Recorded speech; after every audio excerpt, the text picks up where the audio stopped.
Have you ever needed to make a difficult decision, but you just didn't know how to go about it? Whether it's parenting advice or marriage advice or financial information, we could all use a little bit more wisdom and a little bit more information on how to go about getting that information. So today I wanted to talk to you about how to make hard decisions when you don't know what to do. Hey guys, my name is K.Thomas. If you are new to this channel is meant to help build your faith, help you on your journey with Christ, and give you hope and encouragement along the way. So let's get started. Okay, the very first thing you need to do before making any kind of decision is to pray. I pray about everything, and I would say it's the number one thing you want to make sure you do. You need to get into God's presence. You need to hear what God has to say about the situation. Never make a decision without getting God's input on the matter. And that's pretty much my stance for everything. I think a lot of times people don't spend time praying, and that's kind of how we end up running into trouble. The second part of that is to ask God for wisdom. The Bible says in James 1:5 that if any of you lacks wisdom, let him ask of God, who gives generously to all without reproach, and it will be given to him. God wants us to ask him for wisdom. If you don't have wisdom, that's okay. At least you admit it. And I've done that many times too. But go to God. He is ready and waiting to give you the wisdom that you need. The third piece is to read scripture. So this is my Bible, and it's a big Bible actually, but this is my Bible, and this is what I use. This is my instruction book for life. Let's just say that. I can get parenting advice from here. I can get financial advice. I can get marital advice. It gives me all kinds of advice. And I think a lot of times people don't go to the Bible, they go to different books in order to get information. And really you're doing a disservice to yourself, because the Bible is what helps you understand what God's will is for your life and what God wants you to do in that particular decision that you have to make. So definitely go to God's word. It is what will help you through any kind of situation.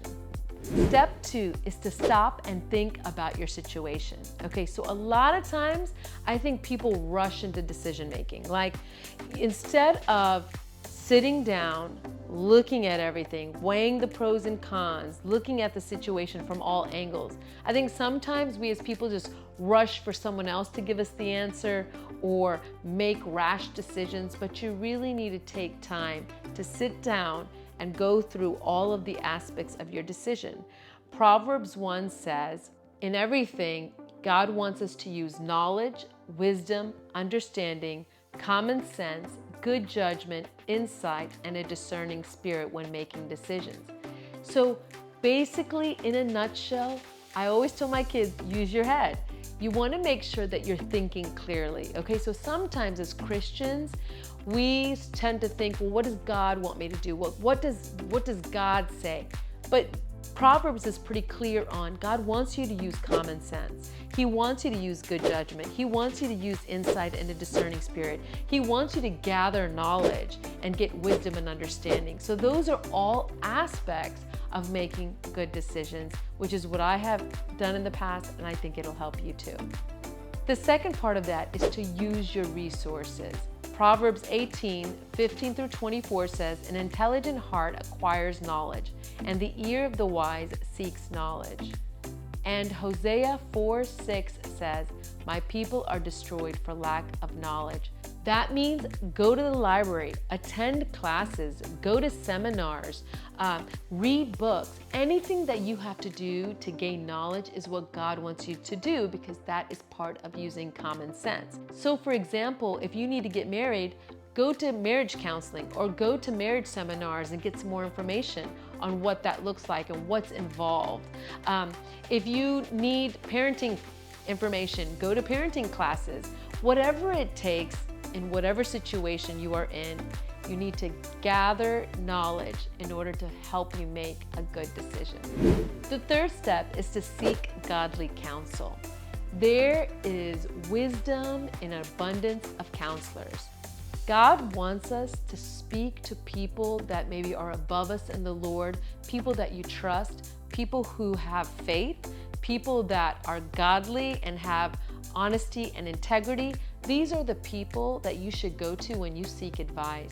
I would say if you're gonna make big decisions, like big financial decisions or career decisions or even marriage, these are decisions in which you would like to get some more advice from other people. Proverbs 11:14 says, "Where there is no counsel, the people fail, but in the multitude of counselors there is safety." The second part is don't quarrel with sound advice. When people are giving you advice, sometimes, like for example, if you're trying to get married, you don't want to hear what people have to say necessarily. Like, no, I really like this guy, or I really like this girl. She's really cute. He's really cute. And you just want to kind of make your own decisions. But really, if you're going to seek the advice of godly people, people above you in the Lord, it's really wise for you to listen to what they have to say. Proverbs 12 verses 15 says, "A fool is right in his own eyes, but he who heeds counsel is wise." Proverbs 18:1 says, "He who separates himself seeks his desire, and he quarrels against all sound wisdom." In other words, don't sit there and fight with people when they're trying to give you godly advice. Just hear them out, hear what they have to say, and pray about the response and see where God leads you. And the third thing is don't make hasty decisions. You never want to rush into a decision that you're just still trying to figure out the answers to. Get godly advice, take it slow, and move at a pace that you are comfortable with. The fourth step is to follow peace. Question you need to ask yourself is, has God given me peace about this situation?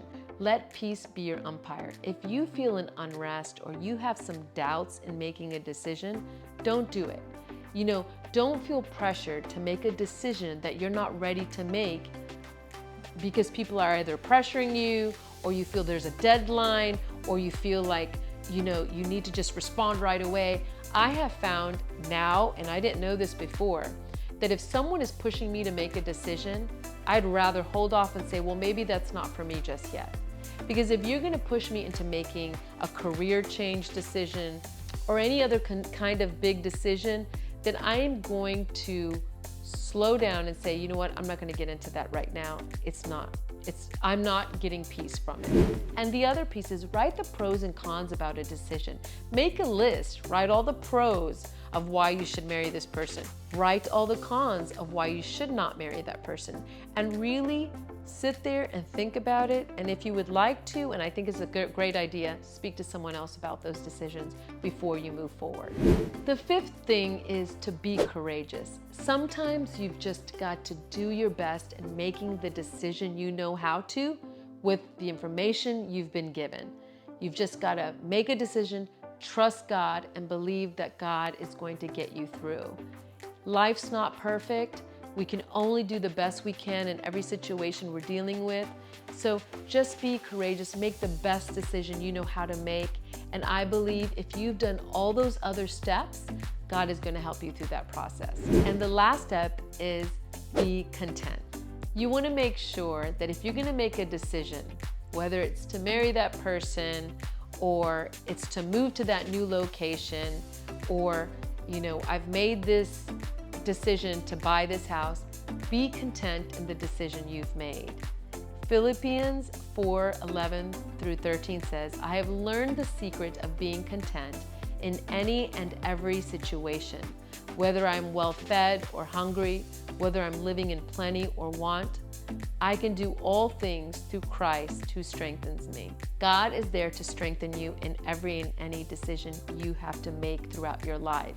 If you've made a big decision and you've done all those other steps to help you through that process, I believe you are taking one step forward and doing the best you can to make decisions that will move you forward. With anything, we've just got to put our life in God's hands and trust Him with our future. God loves you, He has a plan for you, and that plan is for your good. So just keep trusting God, keep praying about your life and your situations, and He will work it out for your good. All right, guys, I hope this information has helped you. Please leave your comments below. Also, check out my playlist down below. There's a bunch of other videos there that I think you're going to want to check out. And as always, don't forget to hit that subscribe button. I love you guys, and I will see you soon.